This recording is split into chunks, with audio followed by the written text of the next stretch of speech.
everyone, Assalamu alaikum. This is Rabia Shahid and you are watching us on Health Talk. In today's episode of Health Talk आज हम बात करेंगे smoke पर. आपको बताएंगे कि स्मोक आपके लंग्स को किस तरह से अफेक्ट करती है.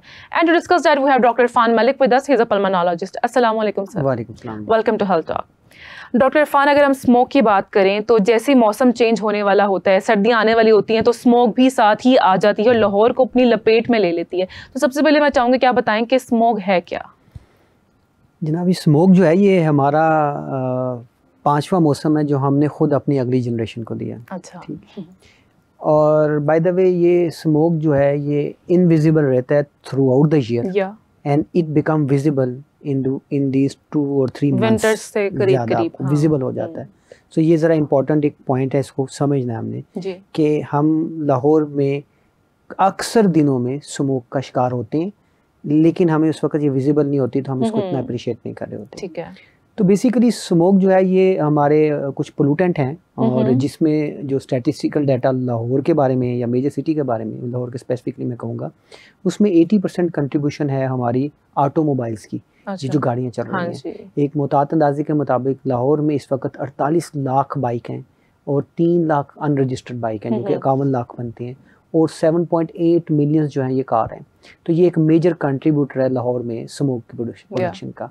फिर कुछ एलिमेंट क्रॉप बर्निंग का भी है जिसको हम देखते हैं और बाकी जितने भी फीचर्स हैं जिसमें इंडस्ट्रीज हैं उनका कंट्रीब्यूशन इससे फिर कम होना शुरू हो जाता है. तो ये जब जो पार्टिकल्स हैं ये इस मौसम में जब गर्म हवा और ठंडी हवा ट्रैप हो जाती है तो फिर ये हमें इस किस्म की एक फॉर्मुलेशन में नजर आती है, यानी फॉग और स्मोक, इन दोनों का कॉम्बिनेशन है. हाँ. और उससे ये स्मोक बन जाती है. अच्छा डॉक्टर इरफान, स्मोक हमारे लंग्स को और हमारे ब्रीदिंग सिस्टम को किस तरह से अफेक्ट करती है? देखिए, थोड़ा सा इसको एक्सटेंड करें, नॉट ओनली द लंग्स. इस बात को अब हम भूल जाएंगे सिर्फ ये लंग को अफेक्ट करती है. स्मोक जो है ये अब्जॉर्ब हो जाती है आपके नोज से आपके अंदर लंग्स के जाती है. एक तो ये कंपोनेंट है. दूसरा है ये आपकी आंखों से भी अब्जॉर्ब होती है. और स्मोक में एयर क्वालिटी इंडेक्स की हम हर जगह बात करते हैं. आज भी अनफॉर्चुनेटली हम अप एंड डाउन रहते हैं. लाहौर दुनिया में पहले या दूसरे नंबर पे फ्लक्चुएट होता रहता है. इसके अंदर एक और इंग्रेडिएंट है जिसको कहते हैं पर्टिकुलर मैटर 2.5 माइक्रोन. वो पार्टिकल मैटर जिनका साइज 2.5 माइक्रोन है, जो हमारे बाल से भी 1000 गुना कम उनका साइज बनता है. ये वो पर्टिकुलर मैटर है जो सबसे प्रॉब्लमेटिक होते हैं. अच्छा. ये हमारे नोज से इजीली ट्रेवल करके हमारे लंग्स के अंदर जिसमें करोड़ों थैलियां होती हैं उसके अंदर जाके उनको डैमेज करते हैं, वहाँ पे सोजिश करते हैं और ये इसका एक लोकल इफेक्ट है. उसके बाद जब ये ब्लड में शामिल हो जाते हैं तो फिर ये हार्ट अटैक का बायस बनते हैं. अगर प्रेग्नेंट फीमेल इस टाइम पे एक्सपोज होती है तो वो प्री मेच्योर बर्थ के बायस बनते हैं. और जिन बच्चों में ये प्रॉब्लम डेवलप होती है उनको अस्थमा हो सकता है, उनकी मेमोरी का इम्पेयरमेंट भी आ सकता है. तो ओवरऑल बॉडी हमारी इफेक्ट होती है. यानी सिर्फ लंग्स नहीं, हार्ट अटैक भी इन मौसम में ज्यादा हो जाता है. मतलब हमें इस टाइम पर तो ये कहा जाता है कि मास्क पहने, मतलब एयर नहीं आपने ब्रीथ करनी है क्योंकि इट्स वेरी मतलब स्मोकी आउट देयर. तो आपका कहना है कि हमारी होल बॉडी इफेक्ट करती है तो हमें पूरा ही मतलब ओवरऑल केयर करनी चाहिए. देखिए, केयर तो आपकी अवॉइडेंस. अब देखिए, मसला इसके साथ ये है कि किसी को शुगर हो ना तो आप उससे कहते हैं जी आप चीनी का इस्तेमाल कम करें. अब अगर आपको स्मोक से प्रॉब्लम है, आप कहेंगे जी आप थोड़ी सांस लें, तो ये तो पॉसिबिलिटी नहीं है. तो हम अवॉइड कर सकते हैं किस सेंस में कि हम बाहर ना जाएं, लेकिन मास्क तो हम पहनते हैं. आईज को जो कवर करना है ना ये हम भूल जाते हैं. तो ये आईज से भी अब्जॉर्ब होती है. तो आपको अपनी आंखों को भी कवर करना चाहिए. और सफाई निस्फ़े ईमान है, आप बाहर जाएं या वापस आएं तो अपने जो एक्सपोज एरियाज हैं उनको वॉश जरूर किया. अच्छा डॉक्टर इरफान, ये जो स्मोक है ये किन लोगों को ज्यादा इफेक्ट करती है? बच्चों को, बूढ़ों को या नॉर्मल एज अडल्ट्स? देखिए, स्मोक जो है ना ये एक रिस्क फैक्टर जो कि शायद आप लोगों ने, मीडिया ने बड़ा रोल प्ले किया जब हमने कोविड के साथ फाइट की. तो हमने एक रिस्क फैक्टर आइडेंटिफाई कर लिया, एक्सट्रीम ऑफ एज, वो लोग प्रेग्नेंट फीमेल, वो लोग जिनको शुगर है, जिनको ब्लड प्रेशर है, जिनको सांस का, दिल का, गुर्दों का, जिगर का मसला है, ये वो लोग हैं जो कि हाई रिस्क ग्रुप है. ठीक है. तो इन लोगों को हमेशा हम समझते हैं कि ये बहुत कीमती हैं. इनको इन मौसम में आपको अवॉइड करना चाहिए कि ऐसी जगह पे जहाँ पे स्मोक ज़्यादा है ये वहाँ पे ट्रैवल करें अनटिल बहुत ज़्यादा इंपॉर्टेंट कोई काम इनका ना हो. अच्छा डॉक्टर इरफान, क्या स्मोक सिर्फ उन लोगों को इफेक्ट करती है जिनको सिर्फ सांस का प्रॉब्लम होता है या ओवरऑल हमारी बॉडी के किसी भी पार्ट पे अटैक कर सकती है, लंग्स या B it any other organ? Very important question. हम काफ़ी अरसे तक ये देखते रहे या बताते रहे कि स्मोक जो है ये इन हाई रिस्क ग्रुप को अफेक्ट करती है. लेकिन अगर आप इन मेजर सिटी में रहते हैं, बड़े शहरों में रहते हैं और आपको रहते हुए एक ख़ास लेवल से ज़्यादा टाइम गुजर गया है तो आपकी एज 3 से 5 साल कम हो जाती है. आपने ये सुना. और अगर आपको सांस का मसला नहीं है तो आपका सांस का मसला हो सकता है। एक हमारी डिजीज उसको कहते हैं COPD, chronic obstructive pulmonary disease, जो कि स्मोकर में देखी जाती है। उस COPD का एक फैक्टर जो है वो पोल्यूशन भी अब है, तो उसको कहते हैं COPD-P। तो इससे आपको COPD भी डेवलप हो सकती है। और याद रखें, COPD और दमे में सिर्फ एक डिफरेंस है, दमा रिवर्स करता है, जो COPD है वो प्रोग्रेस करता है, यानी आगे की तरफ बढ़ता है। तो सिर्फ यहाँ पे रहने पे से आपको वो सांस की बीमारी हो रही है जो कि दमे की तरह है, लेकिन वो मुश्किल रहेगी और आगे बढ़ेगी। अच्छा, स्मोक के दौरान हम अक्सर देखते हैं कि जिन लोगों को ये इफेक्ट करती है उनकी आंखें अक्सर इची होती हैं, रेड रहती हैं, उन्हें दर्द होता है, चेस्ट इन्फेक्शन हो जाता है, गला खराब, फ्लू। तो ये कॉमन है कि मतलब ये हो जाता है? It is very common. देखें, हम as a professor of pulmonology हम तो ये पेशेंट जो है वैसे तो थ्रू आउट द ईयर हमारे पास रहते हैं, लेकिन इस वक्त इनके नंबर ड्रास्टिकली इंक्रीज कर जाते हैं। नॉट इन द सेंस कि ये हमारे OPD में ज़्यादा होते हैं, एडमिशन हमारे बढ़ जाते हैं, ठीक है। और हमारे बहुत से लोग ऑलरेडी रिस्क फैक्टर में मुब्तला होते हैं, लाइक स्मोकर्स हमारे पास बहुत ज़्यादा हैं। तो स्मोकर्स के लिए ये जो सीज़न है ये तो उनके लिए बहुत लीथल हो जाता है। तो और ये अक्सर लोग हमारे पास एमरजेंसी में, अगर आप देखें, एमरजेंसी लोड होना शुरू हो जाती है, वो नॉर्मल मेडिसिन को रिस्पॉन्स नहीं दे रहे होते, ऑक्सीजन की रिक्वायरमेंट बढ़ जाती है, सांस में से आवाज़ आना शुरू होती है, तो ये नंबर ऑफ पेशेंट इनका बहुत सिग्निफिकेंट। अच्छा, ये जो नॉर्मल ब्रीदिंग प्रॉब्लम्स होती हैं और एक वर्ड आता है जिसे हम कहते हैं साइनस, तो वो साइनस क्या है? बेसिकली बहुत सारे लोगों को ये मसला है लेकिन उन्हें इन्फॉर्मेशन नहीं है इस बारे में। देखिए, साइनस तो हमारे अल्लाह ताला ने यहाँ पे कुछ हवा की ऐसी थालियाँ दी हैं जिनका काम आपके प्रेशर्स को कुछ कम करना है। उनकी सोजिश है, उनकी इन्फ्लेमेशन है, और यूजुअली वो किसी भी बैक्टीरिया से हो सकती है। इसको साइनोसाइटिस हम कहते हैं, ये यहाँ पे भी हो सकता है, इधर भी हो सकता है। तो ये एक तो डिफरेंट चैप्टर, लेकिन इसका स्टार्ट स्मॉग हो सकती है। वो लोग जिनको छींकें बहुत ज़्यादा आती हैं उनमें ये मसला ज़्यादा कॉमन होता है। तो छींकें उन लोगों को इस मौसम में ज़्यादा आना शुरू हो जाती हैं, तो छींकों की वजह से उनमें फिर बैक्टीरियल इन्फेक्शन हो जाती है, जिससे ये प्रॉब्लम बढ़ जाती है। अच्छा, कोई शख्स जो ज़्यादा देर के लिए स्मोक से इफेक्ट कर रहा है, मतलब from a very long time उससे इफेक्ट कर रही है स्मोक, तो ये उसकी सेहत के लिए डेफिनेटली बहुत ज़्यादा ख़राब है। तो इससे बचने के लिए क्या किया जा सकता है? जो ये तो ऐसा इसका ये तो आपको बात ही very difficult answer for me कि मैं क्या कहूँ कि वो अपने सांस की रफ्तार को कम करे। नहीं। तो देखिए, उसने रहना यहाँ। अच्छा, एक और मैं आपको एक बात बताऊँ, हमारा जनरल कंसेप्ट ये है कि अगर हम घर के अंदर बैठे हैं ना, तो यहाँ पे अगर बाहर एयर क्वालिटी इंडेक्स है 350 तो अंदर शायद 50 है। तो ऐसा नहीं है अनटिल आपने कुछ मैन्यूवर ना किया हो, जिसको मैं बाद में बात बताऊंगा। तो ये जो डिफरेंस बाहर और इन एंड आउट का होता है ना, ये भी 20 से 30% से कम नहीं होता। तो अगर हम घर में भी बैठे हैं तो हम एक्सपोज हैं, तो हम कर क्या सकते हैं? हम मास्क पहन सकते हैं। इसको हमें अपनी हैबिट बनानी है, मास्क पहन के रखें। और वो हाई रिस्क ग्रुप जो कि हम पहले बता चुके हैं, वो हाई रिस्क ग्रुप जो है वो प्लीज़ कुछ फास्टी टीके जरूर लगाए, वैक्सीनेशन करवाए अपनी, जिनमें सबसे इंपॉर्टेंट है फ्लू की वैक्सीनेशन। और अगर एज 60 साल से ऊपर है या 60 साल से अगर नीचे भी है, तो डॉक्टर से आप अगर पूछेंगे तो आपको बताएगा कि आपने नमूनिया की वैक्सीनेशन भी करानी है। अच्छा। तो ये दोनों वैक्सीनेशन जो है ये मैंडेटरी है। जुकाम की हर साल होती है, इसी सीजन से कुछ अर्सा पहले, या इस सीजन में भी करवाई जा सकती है। और नमूनिया की एक दफ़ा हो तो वो 5 साल बाद रिपीट। अच्छा डॉक्टर इरफान, ये जो आपकी कम्यूट होती है, for example if you have a bike और अ कार, तो ये कितना इफेक्टिव है आपके लिए कि आप कार यूज़ करें, आप बाइक यूज ना करें, क्योंकि इससे थोड़ा सा तो कोई बेहतरी आती है कि नहीं? मतलब कार भी उतनी अनसेफ है। कार आप यूज करें, लेकिन हम यही तो कहते हैं फिर कार पूलिंग कर लें। फिर आप जो है वो बजाय ये कि एक ही ऑफिस में 4 बंदे गाड़ियों पे जाएंगे, हाँ। तो वो अगर 4 बंदे जो हैं वो एक गाड़ी में बैठ के 4 डिफरेंट डेज पे जाएं, तो कार पुलिंग करें। लेकिन फिर कार लेना, अफोर्ड करना, तो ये चीज़ें तो फिर हो गया। लेकिन अब उसने अगर बाइक ले ली है, बाइक पहन रहा है, तो अगर वो हेलमेट पहनेगा, उसके नीचे मास्क लगा लेगा, तो ये तो कोई मुश्किल काम नहीं है ना। तो यही वो चीज़ है जो उसको बचा सकती है। तो मास्क जो है उसकी कोई रिप्लेसमेंट नहीं है, मास्क हमने पहनना है। और अच्छा, ये जो कपड़ा आप मुंह पे रख के समझते हैं मास्क पहन लिया, तो ये मास्क नहीं। अच्छा, is it contagious? In which sense you are saying कि like अगर for example if I'm affected with smog, तो मैं आपसे बात कर रही हूँ या मैंने हाथ में ला लिया है, या मतलब जर्म्स अगर ट्रांसफर हो रहे हैं। देखिए, स्मोग ने इरिटेशन शुरू की आपके नाक से लेके सांस की नालियों के अंदर, उस इरिटेशन तक तो हम इन्फेक्टिव नहीं किसी पेशेंट को कहते हैं। लेकिन अगर उस शख्स को बुखार हो गया, छींकें आना शुरू हो गई या बलगम आना शुरू हो गया, इसका मतलब है उसको उसके अप एंड अबव वायरल या बैक्टीरियल इन्फेक्शन हो गई है। तो अगर वायरल है तो वो तो स्प्रेड ही ऐसे होता है, वो तो फिर उसका वायरल का जो स्प्रेड है वो तो हम समझते हैं छींकने से ही होता है ना। तभी हम कहते हैं कि जब आपने कफ करनी है तो कफ एटिकेट जरूर यूज करने हैं, बजाय ये कि आप हैंडकरचीफ या हाथ का इस्तेमाल करें, आप जो है वो एल्बो पे अपना कफ करें। तो इसलिए जितनी भी वायरल इन्फेक्शन है उसमें कफ एटिकेट्स का हमें पता होना जरूरी होता है। जब तक आपको फीवर या स्पूटम प्रोडक्शन का एलिमेंट नहीं होता, सिर्फ इची है, तो फिर उस वक्त तक तो आप नॉन इफेक्टिव है। लेकिन जब फीवर है तो इसका मतलब है डेफिनेटली आपको कोई इन्फेक्शन हो चुकी है। अच्छा डॉक्टर साहब, अगर हम अब ट्रीटमेंट की बात करें तो अगर कोई इफेक्टेड है और स्मोक से, फिर उसको फीवर है, बुखार है या कफ है, साइनस का प्रॉब्लम भी चल रहा है साथ साथ, तो फिर क्या प्रिकॉशंस है और ट्रीटमेंट क्या लेना चाहिए उस टाइम? देखिए यहाँ पे हम एक आइडियल सर्कमस्टांस बता सकते हैं कि एक ऐसा शख्स है जिसने वैक्सीनेशन करवाई हुई और उसको कोई और रिस्क फैक्टर नहीं है। तो अगर ये शख्स है और हेल्दी है, कोई और डिसऑर्डर नहीं है, डिसऑर्डर का मतलब है ना उसको शुगर है, ना उसको ब्लड प्रेशर, ना कोई और मसला है, तो टेक्निकली सिर्फ हाइड्रेशन, पानी का इस्तेमाल ज़्यादा करने से और अपनी डाइट बैलेंस रखने से ही ये रिकवर हो जाएगा।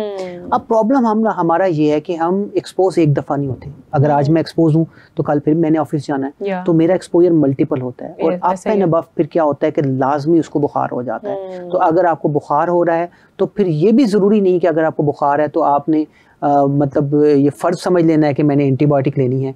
आप किसी भी दवाई से, जो आपका पैरासिटामोल टाइप दवाइयाँ होती हैं, इससे आप अपना काम गुजार सकते हैं। बुखार शुरू में किसी हद तक बेनिफिशियल भी होता है। अगर आपका बुखार जो है वो 1 या 2 दिन से ज़्यादा हो और उसके साथ और अलामत लाइक खांसी, बलगम का आना शुरू हो जाए तो बिल्कुल आपको डॉक्टर से रजू करना चाहिए। और अगर डॉक्टर आपको एंटीबायोटिक देता है तो प्लीज़ एंटीबायोटिक उस वक्त ही लें जब डॉक्टर आपको देता है, बजाय ये कि आप दर्दों के बजाय, दवाई के बजाय आप एंटीबायोटिक घर में। मैं यहीं पर ये चीज़ ऐड करना चाह रही थी कि सेल्फ मेडिकेशन जो लोग करते हैं, इनहेलर्स होते हैं उनके पास या नोबलाइजर्स भी, मशीनरीज लोगों ने घर में ला के रखी होती है, तो वो हेल्पफुल होती है कि खुद से आप अपने आप को ट्रीट करें? नेबुलाइजर के बारे में तो एक कॉमन सेइंग ये है कि if you need a nebuliser you need a doctor.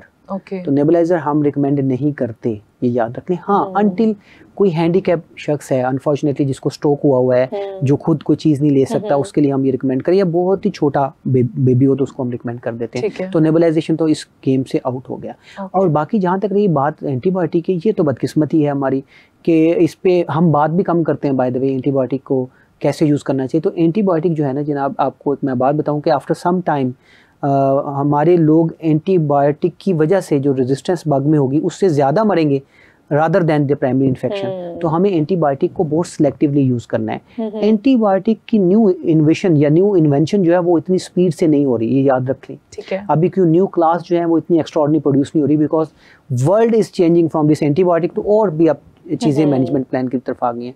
तो हमें अपनी एंटीबायोटिक सेव रखनी है। और प्लीज़ एंटीबायोटिक, मेरी सबसे ये रिक्वेस्ट है कि ये ब्लाइंड एंटीबायोटिक ना लिया करें अनटिल डॉक्टर आपको नहीं। अच्छा, किस पॉइंट पर डॉक्टर से रुजू करना मस्ट है? मतलब कि आपको नजर आ रहा है कि सिचुएशन वर्सन होने वाली है, उससे पहले या बाद में कब कर लेना चाहिए? देखिए, इसमें सबसे इम्पोर्टेंट है हमारे हाई रिस्क ग्रुप। मैं as an adult professor of pulmonology, मैं उनकी ज़्यादा अडल्ट की बात करूँगा। तो अडल्ट में हमारी एज जो 65 है ना, ये कट ऑफ है। अगर एज 65 है किसी भी शख्स की और उसके सांस की रफ्तार 30 से ज़्यादा है, उसका ब्लड प्रेशर 90 से कम हो रहा है और वो पेशेंट आपको कंफ्यूज लग रहा है, तो ये वार्निंग साइन है कि उसको अर्लीस्ट पॉसिबल किसी डॉक्टर से रजू कर लेना चाहिए। लेकिन अगर यही शख्स, बेशक इसकी एज इससे कम है लेकिन वो स्मोकर भी है, उस पेशेंट को सांस का मसला भी है, उसको दिल का मसला भी है, तो प्लीज़ जब भी आपको सिम्टम स्टार्ट हो तो आपका डेफिनेटिवली कोई ना कोई डॉक्टर होगा जिसको आप फॉलोअप में रखते होंगे, तो उसको लाजमन चेक कराएं। अब तो लोग इतने अवेयर हो गए, लाइक हमारे जो पेशेंट अलहमदुलिल्लाह हमारे पास आते हैं वो हमें पूछते हैं कि सर अब तो स्मोक आने वाली है, तो हमें क्या एहतियात रखनी है, तो हम उनको बताते हैं जी अच्छा, ये स्मोक सिर्फ पाकिस्तान में है कि इंटरनेशनली भी? मतलब देखिए, एक ज़माने में ये चाइना का बहुत बड़ा इशू था। तो चाइना ने तो इसके साथ फाइट कर लिया, लेकिन ये हमारे बाकी रीजन जो हैं जिसमें पाकिस्तान, बांग्लादेश, इंडिया, नेपाल, इसका बड़ा इंपॉर्टेंट अब एक वेदर बन चुका है बदकिस्मती से। अच्छा सर, अभी मैंने इंटरनेशनल का जिक्र किया था, तो सबसे पहले तो मैं आपको मुबारकबाद भी देना चाहूँगी for becoming international adviser to Pakistan. मैं चाहूँगी इसके बारे में आप थोड़ा सा हमें कुछ बताएं। जी बस, अल्हम्दुलिल्लाह I am recently appointed as a international adviser by royal college of physician and surgeon Glasgow, UK, अल्हम्दुलिल्लाह। सो अभी हमारी ओथ टेकिंग सेरेमनी हुई है, अभी उसके बारे में डिफरेंट एक्टिविटीज। माशाल्लाह, it's a great achievement, congratulations to you. अच्छा, अगर वापस आते हैं स्मोक के ऊपर, अभी हम बात कर रहे थे ट्रीटमेंट की और प्रिकॉशंस की। मास्क पहनना कितना ज़रूरी है? इसके साथ साथ मैं चाहूँगी कि आप मुझे कोई टॉप 5 प्रिकॉशनरी मेजर्स बताएं जो लोगों को मस्ट अपनाने चाहिए। हाँ जी, टॉप 5 हम बनाते हैं। अब टॉप 5 हमारी क्या हो सकती है? एक देखिए, एक तो सबसे इम्पोर्टेंट चीज़ है जो अक्सर सवाल पूछा जाता है, जो मैं जिसको यहाँ पे बताना चाहूँगा कि जी एयर प्योरीफायर पे बड़ा एक बात हम करके जाते हैं। सो air purifier is ideal, but उसकी रिप्लेसमेंट मैं समझता हूँ हर घर में होनी चाहिए। उसकी रिप्लेसमेंट क्या है कि हर घर में मनी प्लांट, रबर जो प्लांट है, स्नेक प्लांट, स्पाइडर प्लांट, ये एक अल्लाह का बना दिया हुआ एयर प्योरीफायर है, ये हमारे घर में होना चाहिए। ठीक है। दूसरी बात ये है कि अगर आप में कोई बीमारी नहीं है तो फिर भी आपको इस मौसम में एहतियात ज़रूर करनी है। आपने अगर बाहर जाना है और जाना बहुत ज़रूरी है तो मोबाइल हर बंदे के पास है, तो वो देख के जाए कि इस वक्त एयर क्वालिटी इंडेक्स क्या है। अगर वो उसको अवॉइड कर सकता है तो उस वक्त जाए, अगर अवॉइड नहीं कर सकता तो प्लीज़ जब भी आपने बाहर जाना है, एक और बात याद रखें कि ये सिर्फ उस वक्त नहीं है कि जब आप समझ रहे हैं क्वालिटी इंडेक्स थोड़ा सा कम है तो मैं बाहर चला जाऊंगा मास्क के बगैर, नॉट एट ऑल। जब ये वेदर चल रहा है तो आपने जब भी बाहर निकलना है तो आपने मास्क पहनना है। मास्क के साथ याद रख लें कि ग्लासेस को कवर करना बहुत ज़रूरी है, और जब आप बाहर जाएंगे और वापस आएंगे तो आप अपने एक्सपोज एरिया को साफ ज़रूर कर लेंगे। ठीक है। इसके आप एंड अबव ये है कि मेरी एक रिक्वेस्ट होगी कि प्लीज़ अगर स्मोकिंग करते हैं तो वो रहने दें। और उसके लिए हमारे पास और बहुत से काम हैं जो हम वो कर सकते हैं। जब लाहौर में रहते हैं तो आपके लिए स्मोकिंग ऑलरेडी हो जाती है। अच्छा, और इम्पॉर्टेंट है कि please make it a habit. अब मैं ये समझता हूँ कल्चर, आप लोग भी इधर रहते हैं, मेरा ये ख्याल है कि अब लाहौर में लोगों ने अपने टेरिटरी को डिफ़ाइन कर दिया। लाइक फॉर एग्जांपल मैं फ़लाँ टाउन में रहता हूँ तो मेरे बच्चे जो हैं वो उसी एरिया में उसी स्कूल में जाते हैं। तो प्लीज़ एक दूसरे से मिल के कार पूलिंग का कंसेप्ट करें। एक ही जो घर है, 13 अगर घर हैं एक मेन रोड पे, वो 13 घर में से तो तकरीबन 10 घर के जो बच्चे हैं वो एक ही स्कूल में जा रहे हैं, तो 10 गाड़ियाँ लेके। अगर हम ये बारी लगा लें कि हर अल्टरनेट डे या फलां डे पे तो 10वें दिन बाद आपकी बारी आएगी। We have to follow this culture. ये देखिए, ये सिर्फ गोरों का काम नहीं है कि वो सोचें, हम भी ये सोच सकते हैं। तो इस तरह हम कारपूलिंग करके इसको कम कर सकते हैं। प्लांटेशन, देखिए मेरी रिक्वेस्ट यहाँ पे गवर्नमेंट से भी होगी कि हर सोसाइटी जिसका 20% से कम प्लांटेशन एरिया है ना, उसको वार्निंग दे दी जाए। उसको कह दिया जाए कि अगले 6 महीने में यहाँ पे पौधे हमें नज़र आए। जो नई सोसाइटीज़ हैं उनका अप्रूवल ही ना दिया जाए जब तक वो 20% अपना ग्रीन एरिया आपको शो ना करें। और हमें भी मिनहसुल कौम अपने घर के सामने जो भी जगह मिलती है वहाँ पे वो दरख्त लगाएं जो कि ह्यूमन फ्रेंडली हैं। और याद रखें कि हमें किसी गोरे के दरख्त लगाने की ज़रूरत नहीं है। जो हमारे अपने देसी दरख्त हैं वो ज़्यादा फर्टाइल हैं, वो ज़्यादा ऑक्सीजन प्रोवाइड करते हैं। तो ये कुछ। अच्छा डॉक्टर साहब, स्मोक से बचाव के लिए गवर्नमेंट क्या कर रही है आजकल? क्योंकि मैंने कैंपेन देखा था एक सोशल मीडिया पर, इट वाज वेरी अपीलिंग लग रहा था देखने में। बड़ी आपको अट्रैक्ट कर रहा होगा। देखिए, पहली बात है credit goes to you people. मतलब मुझे इसमें पढ़ाते आते बात करते हुए तकरीबन 1 डिकेड हो गया कि हम इस पे बात करते हैं, लेकिन हलचल है। ये हलचल पहले नहीं देखी गई थी। बट ये बात मिनहसुल कौम समझें कि ये आज जो हम एक्ट कर रहे हैं ये कल नहीं इसका असर आएगा। It will take another 3 to 5 year minimum. ठीक है। अब देखिए, हमने एक सेंटर का क़याम किया, हमने अथॉरिटी क़याम की, और अथॉरिटी के बगैर तो अल्हम्दुलिल्लाह हम कोई काम नहीं करते। सील बेल्ट बांधने के लिए भी हमें 2-3 दफ़ा जुर्माने हुए तो हमने बांधना शुरू की। तो ये भूल जाएं कि हम प्यार से जो है इस कौम को सीधा कर सकते हैं। तो थोड़ा बहुत अथॉरिटी का रोल है। अब ये जो गन हम देख रहे हैं ये शॉर्ट टर्म है।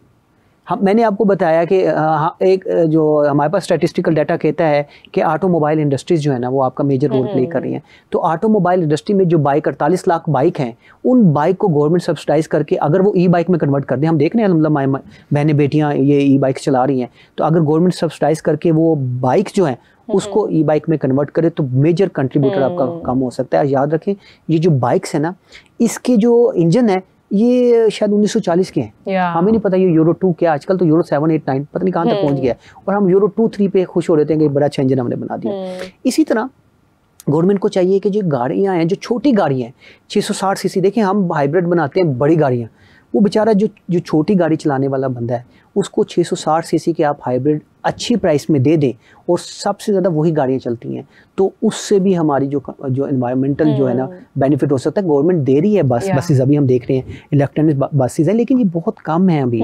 हमारी जो पॉपुलेशन बम है ना हमारा, जिसको हम अंडर एस्टिमेट करते हैं, वो बहुत ज़्यादा है। जिन जगहों पे फर्टाइल लैंड होता था अब वहाँ पे आपने कंक्रीट शहर बना दिया है। प्लीज़ कहीं पे अब एक बाउंड्री वॉल डिफाइन कर दें कि इससे आगे लाहौर या मेजर सिटी नहीं जा सकते। अच्छा। और उस बाउंड्री वॉल के बाहर एक ग्रीन वॉल बना दें, एक बहुत बड़ा आपका फॉरेस्ट हो जो कि दरख्त जिसको कवर कर रहा हो।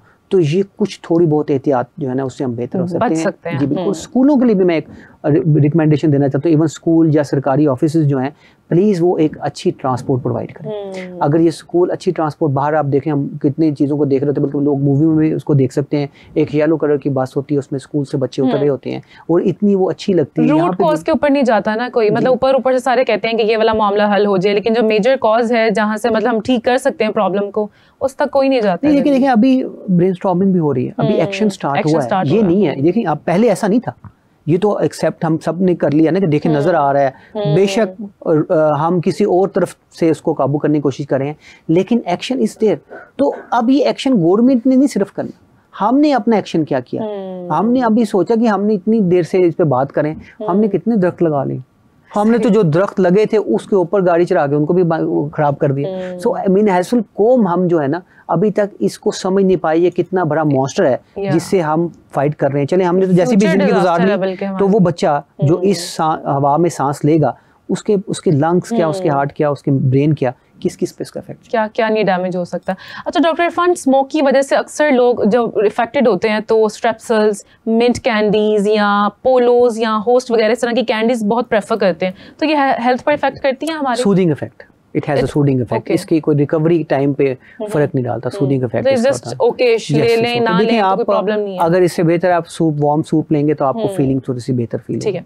अच्छा सर, लास्टली ऑडियंस को क्या मैसेज देना चाहेंगे इस टॉपिक के हवाले से, स्मोक के हवाले से? देखिए सिर्फ और सिर्फ गवर्नमेंट पे ना रहे हम लोग, हम मिनहसुल कौम, हमें उठना चाहिए। जब हम बहुत सी जगहों पे मैं देखता हूँ लोग बहुत सी चीज़ों में बेहतरी लाने की बात करते हैं, वहाँ पे वो एनवायरनमेंट को भूल जाते हैं। एक चीज़ याद रखें कि सांस इनएविटेबल है, हमने सांस लेना है, हम अपने एटमॉस्फेयर को, हवा को खुद चेंज करेंगे।